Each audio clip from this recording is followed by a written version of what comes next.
ರಾಜ್ಯದಲ್ಲಿ ಹಿಂದಿ ಏರಿಕೆ ವಿವಾದದ ಕಾವು ದಿನೇ ದಿನೇ ಹೆಚ್ಚಾಗುತ್ತಿದೆ. ಹಿಂದಿ ಭಾಷೆಯ ಪರವಾಗಿ ನಿಂತು ಪತ್ರ ಬರೆದಿದ್ದಾರೆ ಎನ್ನಲಾದ ರಾಜ್ಯಪಾಲರ ವಿರುದ್ಧ ಕರುನಾಡಲ್ಲಿ ಆಕ್ರೋಶ ಭುಗಿಲೆದ್ದಿದೆ.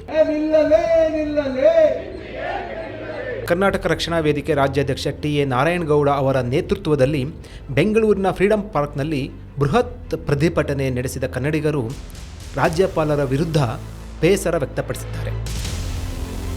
ಎಸ್ಎಸ್ಎಲ್ಸಿ ಪರೀಕ್ಷೆಯಲ್ಲಿ ಹಿಂದಿ ಭಾಷೆಗೆ ಅಂಕಗಳ ಬದಲು ಕೇವಲ ಗ್ರೇಡ್ ನೀಡುವ ರಾಜ್ಯ ಸರ್ಕಾರದ ನಿರ್ಧಾರವನ್ನು ಮರುಪರಿಶೀಲಿಸುವಂತೆ ರಾಜ್ಯಪಾಲರು ಬರೆದ ಪತ್ರವೇ ಈಗ ಭಾರೀ ವಿವಾದಕ್ಕೆ ಕಾರಣವಾಗಿದೆ. ರಾಜ್ಯಪಾಲರ ಈ ನಡೆಯನ್ನು ಕಟುವಾಗಿ ಖಂಡಿಸಿರುವ ಕರ್ನಾಟಕ ರಕ್ಷಣಾ ವೇದಿಕೆ ಕಾರ್ಯಕರ್ತರು ಫ್ರೀಡಂ ಪಾರ್ಕ್ನಲ್ಲಿ ಕನ್ನಡ ಬಾವುಟ ಹಿಡಿದು ಆಕ್ರೋಶ ಹೊರಹಾಕಿದ್ದಾರೆ.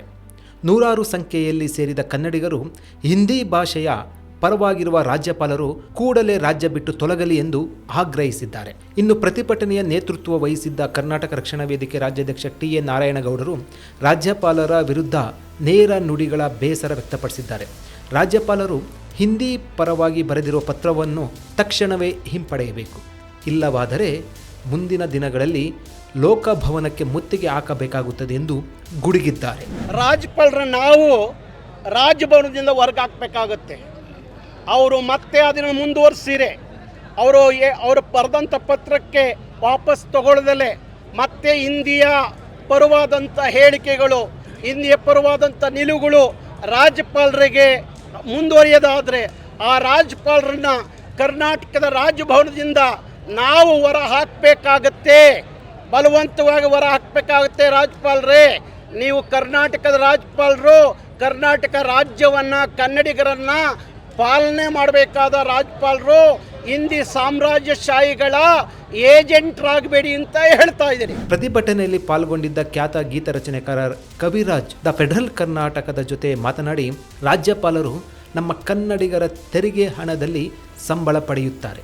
ಹೀಗಾಗಿ ರಾಜ್ಯಪಾಲರು ನಮ್ಮ ರಾಜ್ಯದ ಪರವಾಗಿರಬೇಕೇ ವಿನಃ ಹಿಂದಿ ಪರವಲ್ಲ ಎಂದು ಕಿಡಿಕಾರಿದರು. ಅಲ್ಲದೆ ಇಂಥದ್ದೊಂದು ಗಂಭೀರವಾದ ಭಾಷಾ ಅಸ್ಮಿತೆಯ ಪ್ರಶ್ನೆ ಎದುರಾದಾಗಲೂ ಕನ್ನಡ ಚಲನಚಿತ್ರರಂಗ ಮೌನವಾಗಿರುವುದು ನಿಜಕ್ಕೂ ದುರ್ದೈವ ಎಂದು ತೀವ್ರ ಬೇಸರ ವ್ಯಕ್ತಪಡಿಸಿದರು. ದಯವಿಟ್ಟು ಸಿನಿಮಾ ರಂಗ ಈ ವಿಷಯದಲ್ಲಿ ಫಸ್ಟ್ ದನಿ ಎತ್ತಬೇಕು. ನಾರಾಯಣಗೌಡರಂಥ ನಾಯಕರ ಹಿಂದೆ ನಿಲ್ಲಬೇಕು ನಾವೆಲ್ಲ. ಅವಾಗ ಮಾತ್ರ ಕನ್ನಡಕ್ಕೆ ಏನಾದರೂ ಆಗ ಸಾಧ್ಯ. ನಮ್ಮ ಒಳಗಿನ ಇಸಮ್ಗಳನ್ನ ಬಿಡಬೇಕು.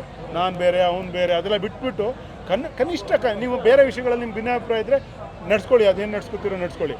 ಕನಿಷ್ಠ ಕನ್ನಡದ ವಿಷಯ ಬಂದಾಗ ನಾವೆಲ್ಲ ಒಂದಾಗಿ ನಿಲ್ಬೇಕು. ಒಟ್ಟಿನಲ್ಲಿ ರಾಜ್ಯದಲ್ಲಿ ಹಿಂದಿ ಭಾಷೆಯ ವಿಚಾರ ದಿನದಿಂದ ದಿನಕ್ಕೆ ದೊಡ್ಡ ಮಟ್ಟದ ಸ್ವರೂಪ ಪಡೆದುಕೊಳ್ಳುತ್ತಿದೆ. ಕೇವಲ ರಾಜಕೀಯ ಹೇಳಿಕೆಗಳಿಗೆ ಸೀಮಿತವಾಗಿದ್ದ ಈ ವಿವಾದಕ್ಕೆ ಇದೀಗ ಕನ್ನಡ ಪರ ಸಂಘಟನೆಗಳು ಹಾಗೂ ಸಿನಿಮಾ ಸಾಹಿತ್ಯ ವಲಯದ ಗಣ್ಯರು ಎಂಟ್ರಿ ಕೊಟ್ಟಿರುವುದು ಹೋರಾಟದ ಕಿಚ್ಚನ್ನು ಮತ್ತಷ್ಟು ಹೆಚ್ಚಿಸಿದೆ. ಹಿಂದಿ ಏರಿಕೆಯ ವಿರೋಧಿ ಅಲೆ ಮುಂದಿನ ದಿನಗಳಲ್ಲಿ ಇನ್ನಷ್ಟು ತೀವ್ರತೆ ಪಡೆದುಕೊಳ್ಳಲಿದೆ ಎಂಬುದು ಕೌತುಕ ಮೂಡಿಸಿದೆ.